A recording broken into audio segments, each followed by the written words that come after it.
அட்டகாசமான ஒரு பாகக்காய் குழம்பு பண்ணுறதுக்கு இந்த அளவு புளியை முதல்ல ஊற வச்சுக்கிறேன். 1 டேபிள் ஸ்பூன் கடலெண்ணெய் நல்லா சூடானதும் 1/2 டீஸ்பூன் அரிசி, 1/2 டீஸ்பூன் கடலைப்பருப்பு, 1/2 டீஸ்பூன் சீரகம், 1/4 டீஸ்பூன் மல்லி சேர்த்துக்கிறேன்.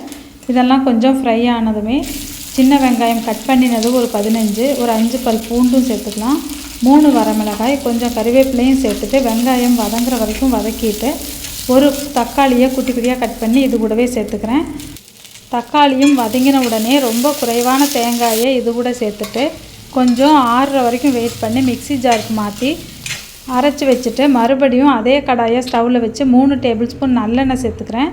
இதில் ஒரு 1/4 டீஸ்பூன் அளவுக்கு வெந்தயம், அப்புறம் 10 பல் பூண்டு, 15 பல் சின்ன வெங்காயம் இதெல்லாம் முழுசாகவே சேர்த்துட்டு வட்டமாக கட் பண்ணி வச்சுருக்கிற பாவக்காயையும் சேர்த்துக்கிறேன். இந்த பாவக்காயில் பெருசாக இருக்கிற விதைகளை மட்டும் ரிமூவ் பண்ணிக்கணும். அப்புறம் எண்ணெயிலே இந்த பாவக்காய் வதங்கட்டும். கொஞ்சம் உப்பும் சேர்த்துக்கலாம், 1/2 டீஸ்பூன் அளவுக்கு. வதங்குற வரைக்கும் மூடி வச்சுட்டு ஓப்பன் பண்ணி நம்ம கரைச்சி வச்சுருக்க புளி தண்ணியை இது கூட சேர்த்துக்கிறேன். புளி தண்ணியில் இன்னும் கொஞ்சம் வேகட்டும். அதுக்குள்ளே மஞ்சள் தூளும் கொஞ்சம் பெருங்காயமும் சேர்த்துக்கிறேன். எல்லாமே சேர்ந்து நல்லா வதங்கட்டும். 3/4 வெந்ததுக்கப்புறமா அரைச்சி வச்சுருக்கிற பேஸ்ட்டையும் இது கூட சேர்த்து கலந்து விட்டு மறுபடியும் நல்லா வேக வைக்கணும். தேவையான அளவு தண்ணியும் சேர்த்துக்கலாம். கொஞ்சம் நேரம் வேகட்டும். 10 நிமிஷம் மூடி வச்சு வேக வைக்கலாம். வெந்ததுக்கப்புறமா இது கூட கசப்புத்தன்மைக்கு தகுந்த மாதிரி நம்ம வெல்லத்தை சேர்த்துக்கலாம். வெல்லம் சேர்க்கும்போது கொஞ்சம் கூட கசப்பே இருக்காது.